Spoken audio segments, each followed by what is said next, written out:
Today, what we'll do a recap of the fourth chapter. It's a beautiful chapter.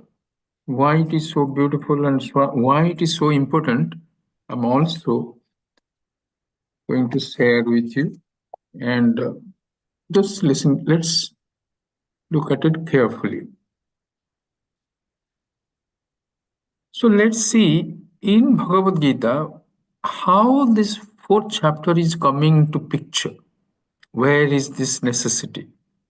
Because it's called Jnana Karma Sannyasa Yoga.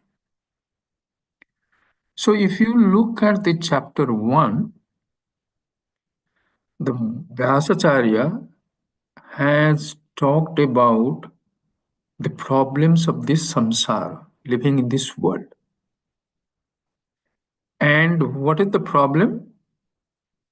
He is defined as raga, soka, and moha. Raga means attachment to things, then soka, the suffering associated with coming out of raga, and then moha. Why the moha? Because you feel, or a human being feels that I need the things of this world, the relations of this world to make me complete. Without that, I am incomplete. So I go after the things of this world, the relationships in this world, so that I will be happy, I will feel myself complete. And this, the entire Upanishadic scriptures and Bhagavad Gita are also telling that it is not true. You by yourself, you are complete, and you by yourself is the entire creation. If that is the case, this running after the things of this world is called moha, delusion. You are deluded that the things of this world are going to help you.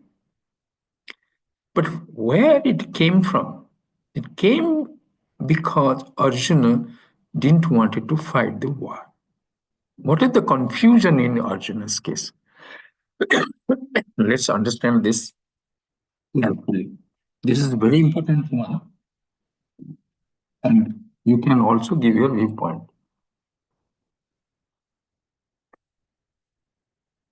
Arjuna didn't want to fight the war because he felt that he should not be killing people.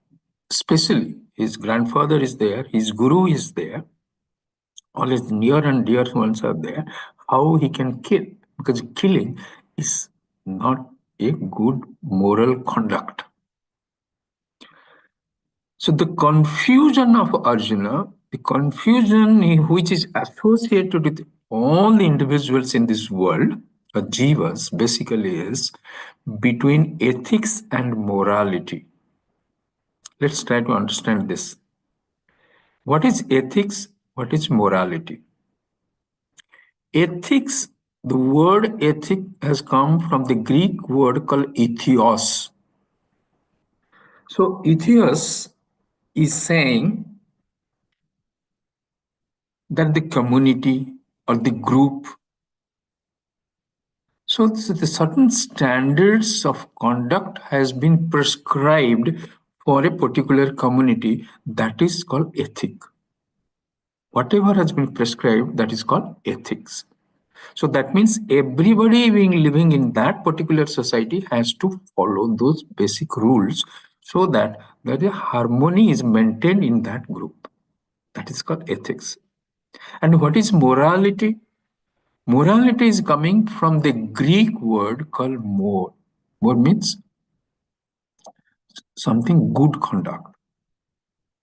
Some standards have been prescribed.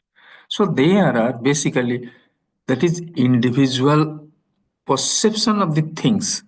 While ethics is for the group, morality is what you have picked up that I should be doing, I should not be doing it. Killing somebody is immoral. Hurting somebody is immoral. Stealing something from somebody is immoral. So these are called moral principles or moral prescriptions of morality. So When an individual is faced with a problem of you have one side ethics, another side is morality. But sometimes what happens, there is can be a conflict. What in ethics, what is Arjuna's problem? The ethics says that he is the commander in chief of the Pandava army. So ethics says that he has to fight this war. But morality says, how can I kill my near and dear ones? So this conflict between ethics and morality always will be there, every day in our lives. Just imagine ourselves being there in that particular situation. Arjuna was there, that whether I should fight this war when I am going to kill my near and dear ones. What would have been our response? This is not an easy one. But Arjuna was lucky because he had the Lord, and then he surrendered. He said, you guide me through this. So you will find ethics is a thing before you act, you think about it. Morality is thing which you have already acted, then you are trying to find out whether it is right or wrong. Morality is individual, ethics is societal. And in this, when there is a conflict between ethics and morality, you will agree that ethics should be given preference because it is for the group, it is for the community, it is for the world. But in real life situations, they are not so easy. Here, he was lucky because Lord was there near his feet. So he could ask him, what you want me to do? There is a beautiful verse in Bhagavatam where Lord Yamaraj is saying, Dharmam na sansad bhagavat pranitam na vai vidura risave napi devaha. What is proper action and what is improper action? This is difficult to determine even for the great rishis, devatas, and also the people who follow dharma. That means it is not so easy. So this conflict, when it comes, there are certain guidelines which we discussed, like ethics should have the preference, morality should allow ethics to prevail. Then it also shows that if you are in that sort of a situation, always you look to scriptures or to gurus or people whom you treat that they are in a position where they can also help us identify which is the right course of action. Because that's what Arjuna did when he was confused, because in whole chapter 1, he was confused. Then, by the 9th verse, he surrendered to the Lord. He said, now I am totally confused. Please tell me, I am your Sishyastaham. I am now your disciple. Please tell me what I should do. And then what Krishna did in the 2nd chapter? Let's look at the 2nd chapter. Another fundamental thing we have to remember that when there is any conflict in our day-to-day life also, involving us in family members or our community or some groups, the solution cannot be found at that level. Why? Because we are already part of the problem itself. Are you getting it? Because you are a part of the problem. So you have to go up or go down to find a solution.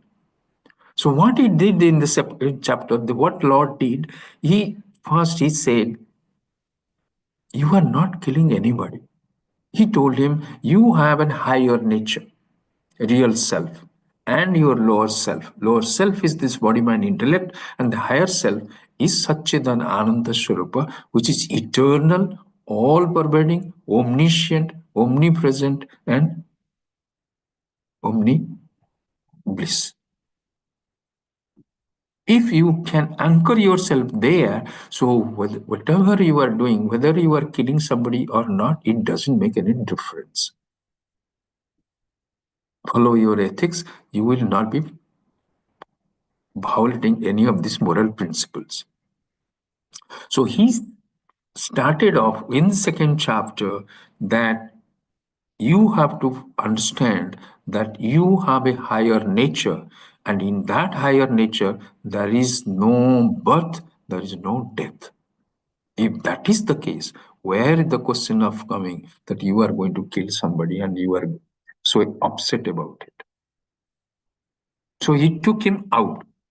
Now he then, what I do then? Okay, I have this knowledge. I know my greater self is there, but then this is the body and mind with which I'm going to fight. I'm not comfortable. Then what the Lord says in the second chapter, he gave the karma yoga. How you should carry on your activities. Carry on your activities how? He said, you cannot carry on your activities as per your sense of the or understanding the world, for your benefit, for your interest. Because it has mostly it has to be an ethics part of it. When it is ethics, it's talking about the whole creation. The writer, the director, and the producer of this whole samsara world, whatever is going on, is the Lord. So you cannot go with your own likes and dislikes, what I want. No, that is not the way this creation has been made. Creation has been made for everybody. So you fall into place. So he's saying that you cannot remain without action, fasting. And all the activities you should be doing, so you should be doing it for me. That means for this whole creation, for the benefit of that. And don't bother about the result of those actions. That is none of your concern. Carry on your activities for the interest of the others and don't cut up with the result of those actions. So in the chapter 2, what the Lord said, first there is that Atma Jnanam. That's why Bhagavad Gita is something called Atma Bodha. So that is one. Second, then he defined that how you should conduct yourself. And this second chapter is like, in the TV news previously, I don't know, these days TV I'm not watching. Like when the news reader reads the news, so there will be first the bullet points, main points. Then that is expansion. Then at the end, you have again the bullet points or the main points. So similarly, in the second chapter, is the bullet points has been given. The entire philosophy of Bhagavad Gita is given in the second chapter, briefly. Then the expansion goes on from the third chapter to 17th chapter, and on the 18th chapter again, Lord again is reiterating all the main points again. So chapter 3 becomes an expansion on Karma Yoga. And what in chapter 3 Lord has talked about that what is your duty? He's emphasizing on duty only. If it is your duty, you have to carry on these activities. Let's so in the chapter 3, let me just take you through few verses.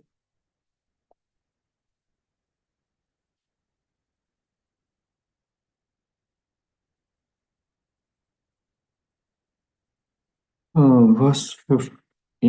No, that is 25.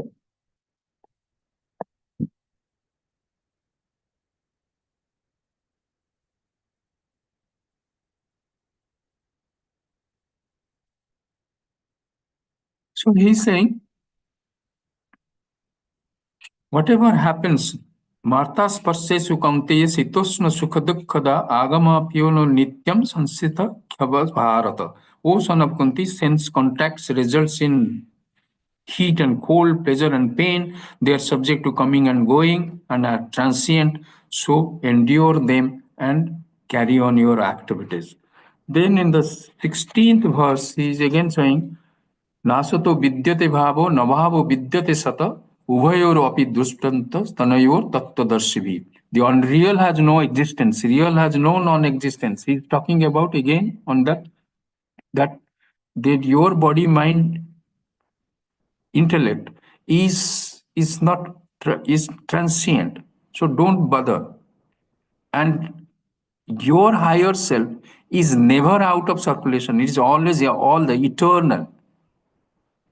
And there is no time when it was not there, and there will be no time when it will also not be vanished. It was all the time, it was there. So what you are worried about? Do your karmas. So again, 19th verse saying, ena beti hantaram yasyana manyate hatam ubho to bijanati nayam hanti na hanyate. So you will not be killing them. 2 minutes, 1 minute, 1 minute. I think I got into wrong pages. Sorry. I'm going to the second chapter. Okay, sorry. तस्मात् सक्त सततम कार्यम कर्म समाचार असक्तो ह्याचरन कर्म परम apnoti पुरुषः. तस्मात् therefore asakta, without being attached to the actions, carry on your activities. Asakto acharan karma param apnoti purusha. Once you attain this highest, you will, once you carry on your activities unattached, you will attain the highest. So all the things from the 15th step, 15, 16, 17, 19, 20, 21, he is again talking about the कर्मण्यव हे संसिद्धि सस्मिता जनकादय लोक संग्रहमेवापि स्पंसयन कर्तुमर्हसि. By action alone, Janaka and other realized persons even considering the incentive to people, you should perform action. He's emphasizing on action. Then he's saying, Name parthasi kartavyam trisu lokesu kinchana nanabhakta bhavaktavyam varta eva cha karmani. 22nd verse in the 3rd chapter. He again he's saying, I have no duty to perform. But still, I am always in action. That means you cannot live with that action. You have to carry on your actions. And what was there? The guiding principle was karmanni badhikarastu ma phaleshu kadachan. Don't do all the activities, but don't be influenced by the result of those actions. Whatever is coming, take it as Ishwar Prasad. So first thing that you cannot remain without action.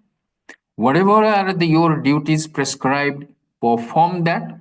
Then also he has another thing, if you remember, he's saying Swadharma. Okay, where is that verse?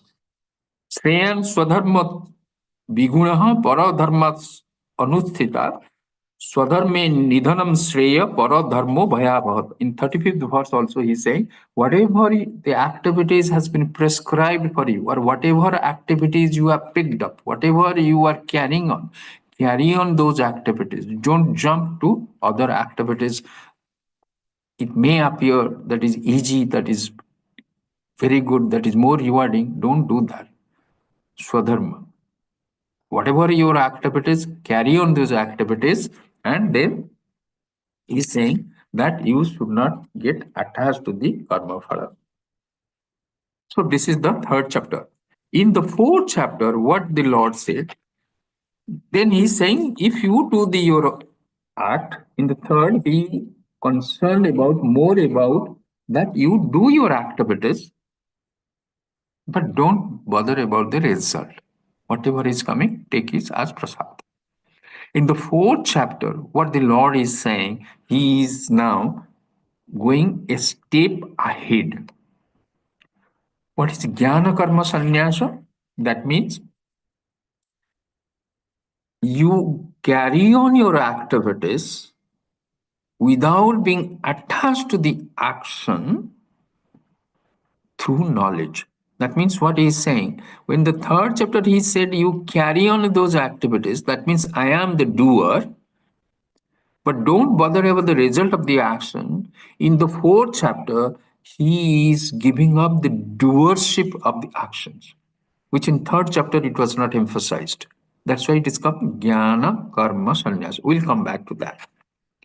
So if we look at the chapter 4, broadly there are three ways we can divide it. One is there is avatar. He's talking about what is an avatar. Then second is Jnana Karma Sannyasa, the main topic, main theme of this particular chapter. Then another is what are the sadhanani, whatever sadhanas you can carry on to gain this knowledge, and what is the result of those sadhanas you will do. So when he is talking about Ishvara, so there before he goes there, he said two kinds of lifestyle in Bhagavad Gita Lord has started with is called Prabhuti and Nibruti Marg. Nibruti Marga means those people who have taken that formal sannyasa. That means you have taken not as sannyasa as an ashram, brahmacharya, gruhastha, vanaprastha, and sannyasa. That ashram is not talking about. Nibruti is where the person has Vibhidisa sannyasa, they call it, that you take an okar rope, you give up this grihastha's life and lead a life of a renunciate. So that is one lifestyle. Another is the grihastha lifestyle. You have the brahmacharya, then grihastha, vanaprastha, and sannyasa. So this is another lifestyle you call pravriti marga. That means full of activities. So what Lord is talking about in third chapter 4, the entire Bhagavad Gita, mostly it is about Pravriti Marga, about the Grihasthas. Because Krishna is a Grihastha, Arjuna is also a Grihastha, and whatever teaching he is giving, it mostly appropriate for Grihasthas, but there are certain things are there which is also equally applicable to sannyasis, renunciates. But here, he's not talking about renunciate with an ochre rope. He's talking about the renunciate inside. Internally, you are remaining detached. That we'll see. So the first thing he says that when I created this world, I have prescribed the way of living, the manual. The manual was Vedas. And he's saying that after some time this has fallen and people have forgotten it. Now I am going to tell you again. He's saying, Imam Vivaswatam Yoga Prokta Naham Abhyam Vibhyasan Manate Praha Manus Devasi Brabhit. So this eternal yoga he has taught Vibhasata. Vibhasata has taught it to Manu. Manu has taught to Ikshabu. So this was going on, and after some time it has fallen. That means it is not being followed. So now I am going to tell you. Ebang paramparam praptam mimam rajaswayo vidu sakalane mahata yogi nasta param tapaha. This yoga traditionally handed down from royal sages to others, and now with time lapse of time it has been forgotten. So that's why he's saying I am going to tell you. And then Arjuna is saying, how can you are now living with me and you are telling you have told it to be Vibhasat and all. He's saying we have bahuni na vyavatitani janmani tabacha Arjuna tanyaham veda sarvani natvam vetya parantapa. Many lives we have lived. I remember every life I have taken, but you have forgotten everything. That means he is talking about there is a life after life. So this is also another thing. He is staying it for the first time. Then he's saying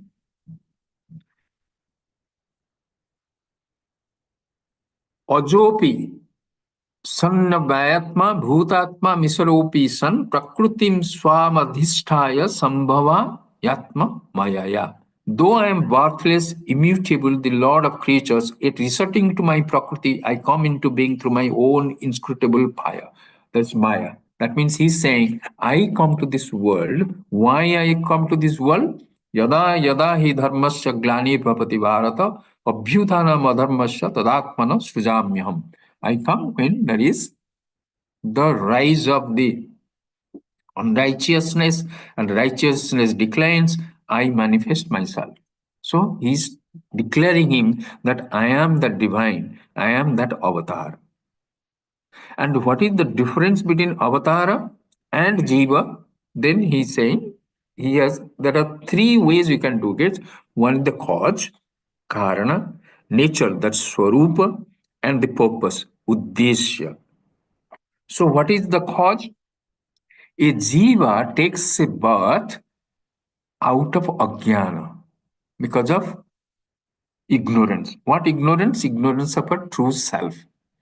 When you are ignorant of a true self, we get involved in actions because we cannot live without actions. Then what happens? The result of those actions accrues to us, papas and punyas. And for exhausting that papas and punyam, we have to live again lives after lives after lives because you need a physical body to exhaust papam and punyam. Because in our living, when we have a body, then when we are living in this world, we go through this again, sukha and dukkha. So that is the way we exhaust our papas and punyas. And what happens in the dream state also? Even the mind is there in dream state. So in dream state also, the suffering is also exhaust our papas and punyas. Remember this. But what happens in the deep sleep state? In the deep sleep state, we do not have the limitations of the body and mind. Body and mind resolves. So that's why we are very peaceful in the blissful state. We remain in the deep sleep state. So during deep sleep state, when there is no body identity and mind, then there is no exhaustion of papas and punyas. That means for exhausting papas and punyam, we need a body, physical body and mind. So that our living type, waking state, dream state, deep sleep state, gives an idea how papas and punyas are exhausted. So this is the case of a jiva. So for him, janma is a fall because you have no choice. It's forced upon you because of your karmas. But what happens in the case of the avatara? He is coming with full knowledge because he is omniscient. And why he's coming? Because he's compassionate. He's coming with a thing in his hand. He is coming down. It's not a fall for him. Like in a whale, somebody has fallen, and then another person goes down into the well to lift the other person. The first person has fallen into the well. The second person is descending into the well to lift the first person who has fallen. So exactly the same thing. As far as jivas is concerned, we have fallen into this samsara. Why? Because of our papas and punyas. Because of our sanchita karma and prarabdha karma. And what happens to the avatara? He is coming down. Coming down, that means he is descending to help the humanity with a specific purpose. So that is for him, it doesn't affect his karma. He doesn't perform any karmas. Whatever the activity is doing, he is doing it for others. So this is the cause of avatara and jiva. And what is the nature? The jiva is bound. Bound by what? Bound by our papas and punyas. Whatever the result of our actions. That means whatever action activities we are got into it, because we take the ownership of the action, the result also binds us. Depending upon if it is good act, is a punya, if it's a bad act, is also papa.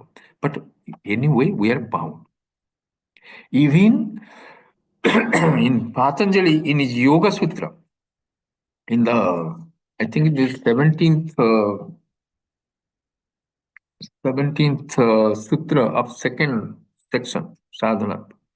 There he is saying, even punyas also bounds us. That is also to be discarded. Why punyas should be discarded? Papas I can understand. Why not punya? Because punyas also, when you gain punya, again to adjust that, you need another physical body, and then again you will come back to this world. But the drama again reenacted. Then what happens when you are living to fulfill, to enjoy this punya? Then again, at that same time, also you are engaged in actions again. Again, these actions will bring in results. Agami karma. Not only your prarabdha is driving you, but whenever you are also in this life, whatever activities you are getting engaged in, it is also going to bring in results. That is called agami karma. Again, it will be added to a sanchita karma. So both ways, papas and punyas are binding us to this body, mind, intellect, and going life after life after life after life, it is coming out. But what happens to an avatar? Because he is free. It is a leela for him, it is sport for him. Neither he takes ownership nor the result of the actions, because he is doing it for the society, for the community, for the creation. So that is what the Lord says. And another is, Swarupa, there is a technical difference is also, our body mind are made from the five elements: earth, water, fire, air, and space. From Maya comes the five gross element, five subtle elements. Five gross elements makes our gross body, subtle elements make our mind. But for an avatara, he doesn't go through this process. This panchikarana process doesn't go through. Takes a mic body. From Maya, he takes a body directly. That's why for a Narasimha avatara, he kicks the pillar and he comes out with a body. Because that body was necessary to kill Kamsa. Half man, half lion. So that is a Mayic body. It's not a body not going through natural process of birth. Even when Krishna was born, he was already 9 years old. He just came as a child. So all this they have. So that is the technical difference is they have a Mayic body, Mayik, Mayic body. But while our body is Panchabhuta, made of five elements. Then the purpose. From the cause we saw that we are because of ignorance we came, and Lord came because of the omniscience and his compassion, and the nature we saw we are bound. The Lord is free, Avatar is free, and Avatar has a Mayic body, and we have a Bhautika body, Panchabhutas, made of five elements. Then the purpose. What is the purpose? Purpose for a jiva is to exhaust his papas and punyas. And what is for the Lord? He comes because he has a job at hand. So what he does, he is saying paritranaya sadhunam. Paritranaya sadhunam vinasaya cha duskrutam dharma sansthapanarthaya sambhavami yuge yuge. So paritranaya sadhunam. Sadhunam, he wants to help. So how he helps? Mostly it is, if it is helping, because when the avatars come, that time the lot of people get attracted to these avatars, and whatever the teachings are there, when they follow it, they are also liberated. So he is helping the sadhus in getting the liberation. He hastens the process. And then vinasa is a duskrita. Those people, unrighteous people, what he does, he destroys them. One way of looking at it, he destroys. But if you look at most of the asuras, mostly you will find avatars are of Vishnu, because Vishnu was the Sthitikarta, not the Srushtikarta. Brahma was the Srushtikarta, creator. Vishnu was to Sthitikarta, to maintain it, and Shiva's was Layakarta, to destroy it, to change it again for a new creation. That's why Vishnu takes the different avatars. So all the avatars are Vishnu avatars. This is only 10 we are talking about, but there are innumerable different Vaishnavis. They have innumerable avatar. And every individual also, sometimes it's called every individual, like you and me and each one of us is also like an avatar, because we are totally distinctly different. We have different lifestyle, different, papas and punyas. So that identity is typically ours. It's not shared by anybody else. So this is way also you can, everybody is taken as an avatar also. Some Vaishnavis that took it. So those, and also another thing what I wanted to tell you is also most of these asuras, when they are killed, they were liberated. So they were the these good disciples, followers of Lord, and some mistakes they do, and they become asuras, and when they are killed by the Lord, so all the asuric qualities are killed. That means he is devoid now of asuric qualities, and then he is liberated. So that was also there. So anyway, even if when the Lord is coming to punish the unrighteous people, is not killing the individual, is killing his that gunas, asuric qualities. So this way we can look at it. Then dharma sansthapanarthaya. Because he is the sthiti karta, he makes sure that this world runs as per whatever the plan he has already was painted it. So he want to make sure that it follows this same plan. And then another very important thing Lord has said here. That is one thing is that this avatar, there is no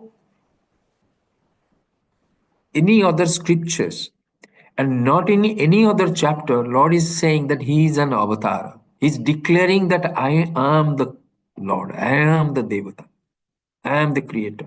So this assertion is nowhere in any other scripture and not in any other chapter of Bhagavad Gita also. So this is the first time he's declaring his divinity. Then he's saying another important thing he's saying in the verse 9th, he's saying, Janma karma chame divyam ayam beti tattatah takta deham punah janma naiti mameti sorjana. I am those who know my birth and death, sorry, birth and karma, my action. There is no more birth for them. That means if you know the true nature of the avatar of the divine, his life and his activities, then there is no more life for you. That means what is that? When you understand the avatar, then you will also, is assumed that you will also understand your true self. And knowing that the higher self of the Lord and you are one and the same. So that's why he's saying, if you know me and know my karma, there is no more birth for you also. So that you are also liberated.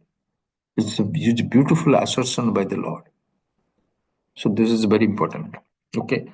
So this is, and because he's saying, Janma karma, you know my life, my birth. And if you remember, in Vishnu sorry, no, in Purusha Suktam, Ajayo Mano Bahudha Vijayate,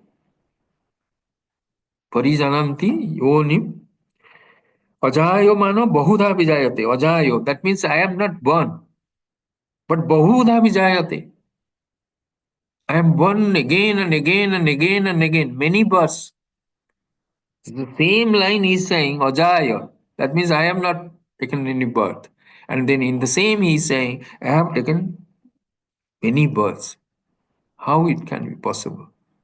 So if you are to the lower self of the Lord, like our body, mind, intellect, many births, many avatars he has taken. But you look at the higher self of the Lord or our higher self, there is no birth, no death. Ajaya. So this is a beautiful verse Lord has said about. So this is the, so we have seen now the difference between avatara and a jiva. Then the second important topic Lord has taken about jnana karma sannyasa, which is the main topic of this chapter. So we have discussed that in the third chapter of Bhagavad Gita, in the fourth chapter, I have told that please tell us the difference. So anybody now, we have already discussed. What is the difference now? Who is going to volunteer? Baba, What? Yes. the difference between chapter 3 and 4 is in chapter 3, I'm doing for the Lord, and the result will be as prasad. Hmm. And chapter 4 is like I'm just in my true self. That is, I'm not my body, mind, and intellect. Satchitanand, and I'm not doing anything. It's the doership is given away. That's the difference. Correct. Yeah.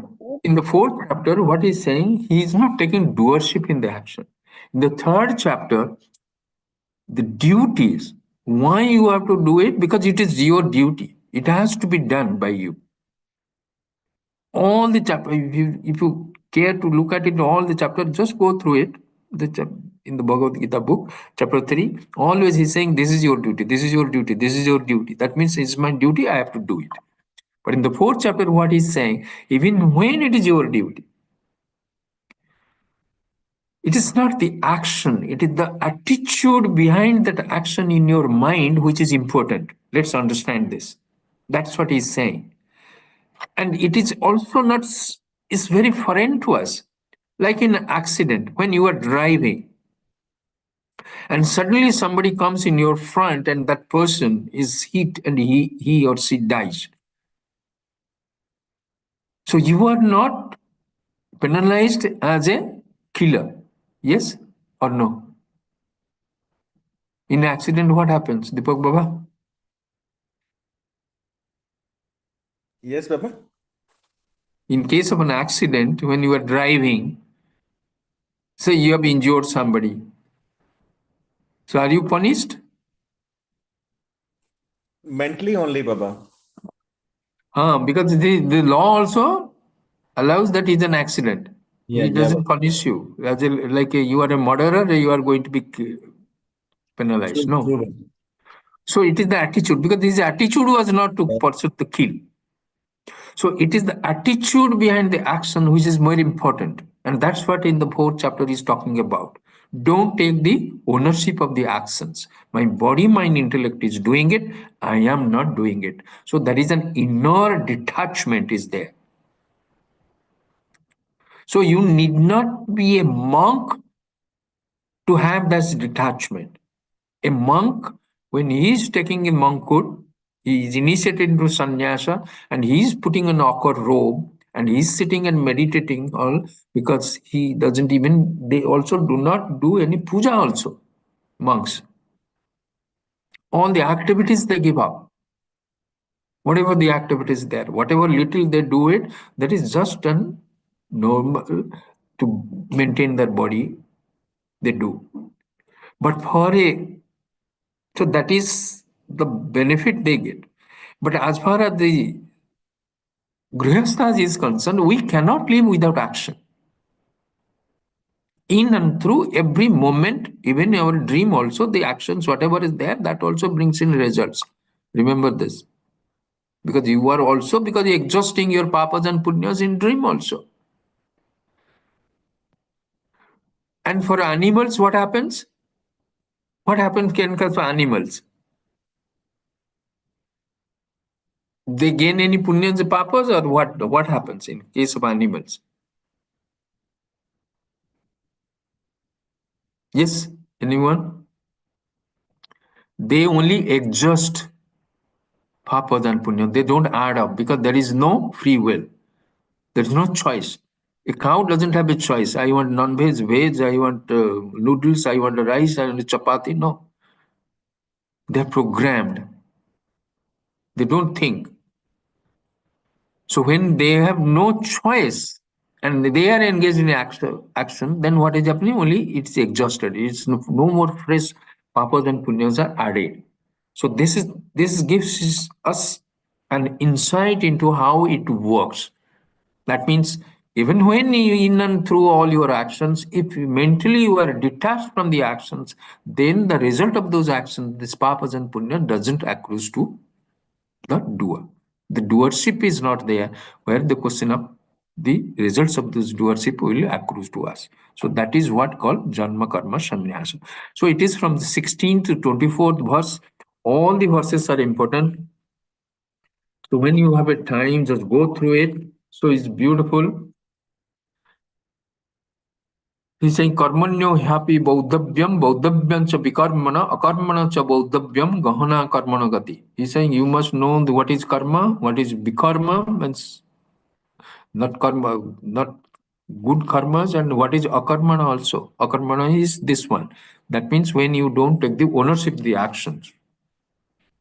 Then यस्य survey समारंभा काम संकल्प वर्जिता ज्ञानाग्नि दग्ध कर्माणम तमाहु पंडितम बुधा. He whose actions are all free from the hankering for desires, whose actions have been burned by the fire of knowledge, him the wise call a sage. So internally, when you detach yourself, you become a sage. Then he's saying, Takta karma phalam sanga nitya tripto nirashraya karmanya vi prabhutopi naiva kinchit karoti sa. Renouncing the attachment for action and its fruits, ever contented without any refuse, he doesn't do anything, even though engaged in actions. Even though action, he doesn't. Nirasi yatta chittatma takta sarva parigraha sariram kevalam karma kurva napnoti kilbisham. This is again nirasi. Yata chittatma, takta sabha parigraha. So bereft of desire. Then what is yata chittatma? Control in the mind. Takta sabha parigraha. So all his possessions, that means he's not taking a ownership of those actions. Sariram kevalam karma. So it is only the body which is doing the action. He na apnoti kilbisam. He is not tempted. The person is not tempted. It's only his body he is doing. So this is the beautiful verses are there, and this is this 16 to 24th verse. If we are a seeker, we must always read, go through it, those verses. It inspires us. Then the 24th verse is the culmination. Brahmarpanam Brahmahavi Brahmagno Brahmana Hautam Brahmeva Tena Gantavyam Brahma Karma Samadhinaha. So everything is Brahman. So it is the highest form of detachment one can have, not only for his grihastha, because Lord is talking about a grihastha, is applicable to also the sannyasis also. So Brahmarpanam Brahmavi Brahmagno Brahmana Hutam Brahmeva Tena Gantavya Brahma Karma Samadhinaha. So this is the Jnana Karma Sannyasa. So this is the main topic which Lord has talked about. So it is even when you are when you are engaged in actions, have that mental detachment from the actions. Naturally, the result of the actions also, not only in the actions, but the results of the actions, you are totally detached. Whatever the results is coming, that is prasada, and you are not taking any ownership of the action. So you are living like a lotus leaf. When the water in the lotus leaf, it doesn't touch the leaf. It's just there. So this is the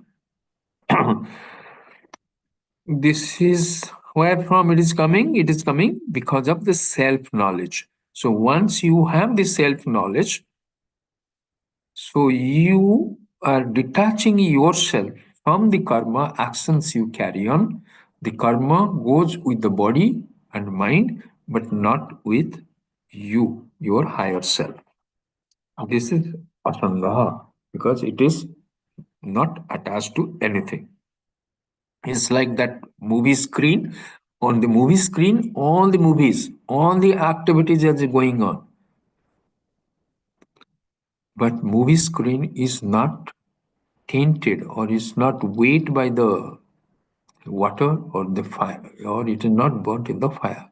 So it's like that. So you have to, in and through all the activities, we have to understand that I am that screen which is untainted, unchanged, not touched anywhere. And also, it's also another example, it's a beautiful example, is when you sell your house and then still live in that house as a tenant. So what is happening? You have given up the ownership, but now you are living in this. So you take the benefit of living in the house, but you don't take the ownership of the house. So the responsibilities of maintaining also is not yours. Like Deepak Baba, his house, he has declared that it is a ashram. So that is a beautiful way of getting detached from the things of this world. Then the last topic, then the Lord is then in the this chapter, Lord is talking about different sadhana. Whatever the sadhanas you can do, He has talked about 12 sadhanas from 25th to 42nd verse. If you're looking it at it, He said Drabya Jagya. In the verse 25th, He said whatever the regular worship we do, then Visaya Bhoga, whatever we do to enjoy the things of this world. He's saying this Vishaya Bhoga, that also you make it and worship. Then Dhamma, sensory organs, you control. And the verse 26th, that control the Dhamma, Sama. Also control the mastery of the mind. You control your mind. Then Drabya Jagya. Drabya Jagya is Dhanam. When you do the Dhanam, that is called Drabya Jagya. Then Tapo Yagya, moderation in life. Yoga Yajna, Patanjali's Ashtanga Yoga, also Lord has talked about this in the verse 28. Then Swadhyaya and Parayana, so, so that you do it. Then he's talking about Pranayama Yajna, means that breathing exercise, that also he's saying. Then Ahara Niyama Yajna, that moderation in your food, in our food intakes. And then he was talking about the last one is called Jnana Yajna. Jnana Yajna he has talked about in two ways. One is this Jnana Yoga proper, that is Sravanam, Mananam and Nididhyasanam. Then another Jnana Yajna also he has talked about, that where you Vedanga part you put, like grammar, you the law, language, grammar, what is called Apara Vidya. That means what else is there about the things of this world is called Apara Vidya. So that he is talked about, that also one must have. And then Jnana Yoga proper he has talked about, which is to understand our true nature, Satchidan Ananda Swarupa, through Shravana, Mananam and Nididhyasana. So you do that. And while doing that, what he has then done is these 12 different sadhanas Lord has talked about, that this is because every action you can make it a yajna, but this is the 12 main ones Lord is saying about that, at least to remind us that these are yajnas and let it remain like yajna, behave like you also do it whenever you are engaged in those actions, take that as yajnas, and from there make all your activities as yajna, offering to the Lord. So this is all the 12 sadhanani which Lord has talked about. Then he's talked about the importance of Guru, because Jnana Yoga, he is saying that is the prime yoga which you must follow to get Atma Jnanam. So that's why you need a Guru. So that's why he's saying, if you remember, तद्विधि परिप्रातेन परिप्रश्नेन सेवया उपदिक्षति te jnanam jnaninam tattvadarshino. 34th verse, he's talking about that you need two things you need. One is You need the scriptures because scriptures are like mirrors. When you look at the mirror, you can see yourself. So when you read the scriptures and understand it, that shows your true self. So you will be able to know. And you need Guru so that he can hold that mirror so that you will be able to see your face. So your guru is very important. That's why he's saying how you will go, how you will do the seva so that you get the benefit out of guru. Because the Lord, though Lord, he's saying, I am the Lord, I am taking the avatars, but then he is also directing us to go for gurus. Though God and gurus are one and the same, Lord is not selfish here. He's saying only you can come to me. He's saying no, you go to your guru. Your guru should be able to help you. Shreyan द्रव्यमय यज्ञ ज्ञान यज्ञ परम तप सर्व कर्म अखिलम पार्थ ज्ञाने परिसमाप्तते 33rd verse, beautiful verse. He's saying the sacrifice through knowledge is superior to sacrifice performed through materials. Dravyamaya yajna means whatever sacrifices you are doing by offering things of this world are lower to jnana yajna, which is you get through knowledge. And then what he's saying, sarva karma akhilam partha, all the actions in its entirety, jnane parisamaptate, are nullified or in jnanam. That once you get that jnanam, all this dravya, whatever you are utilizing it, your attachment to those is gone. It is offered like a samidha in the yajna. Then, so this is the verse 33rd he has said. So then he's next, one or two more things he has talked about. Another two things he has talked about besides this sadhanani. He said that you should have these qualities. What is that quality? He says Shraddhavan. Shraddhavan. You to have Shraddha. Without Shraddha, he's saying you cannot get anything. Shraddhavan lavate jnanam. You without Shraddha, that means Shraddha is love, respect, commitment. So this is called Shraddhavan lavate jnanam. Shraddha, without Shraddha, you will never get anything. Tatparaha. Tatparaha means you should be very committed, sincere. All the time it is there in your mind that I want spiritual growth. Tatparaha. Then he's saying Swayamtriyaha. That means you should have the self-control. Once you have that, then this helps you in carrying on these activities. Then the Lord is talked about, the lastly, he's talked about that what you will gain here. He's saying it will help you in the verse 35. He's saying Yat Gyatva na Punarmoha. So it will destroy the moha. Mohanasa means all your delusions will be go. Because the delusions is coming because of lack of Atmajnana, because of ignorance. So he's saying once you know this, you practice this, what will happen?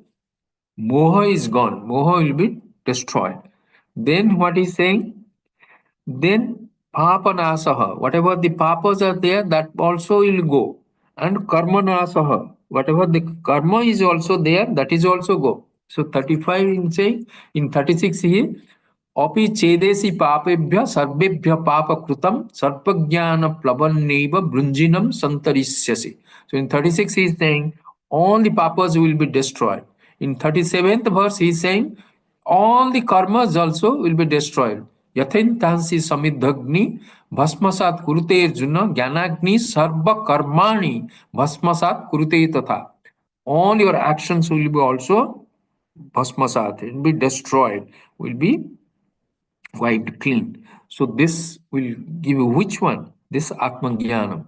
Once you do that, it will give you Mohanasa, Papanasa, and Karmanasa, and Jiva Aishwara Aikyam. That is there. So you will, because in the 35th verse he say, यत् ज्ञात्वा न पुनर्मोह एवं यास्यसि पांडव येन भूतान्य अशेषण द्रक्ष सात्म्य अन्यथो मयि. You will see all the creatures in yourself and then in me. Anyatho mai. In me also you will see the highest form of bhakti.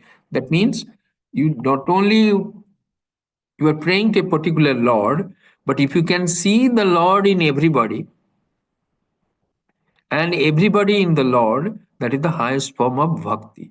So that's what he is talking about here, that Jiva Ishvara Aikyam Darshanam. Once you have that, so this is the benefit you get. What is that? Mohanasaha, Papanasaha, Karmanasaha, and Jiva Ishvara Aikyam Darshana. So this is the benefit you get. So you are on the right path of spiritual growth. So this is what the entire fourth chapter is all about. If you want to have a question or you want to share something, please tell us. Anybody?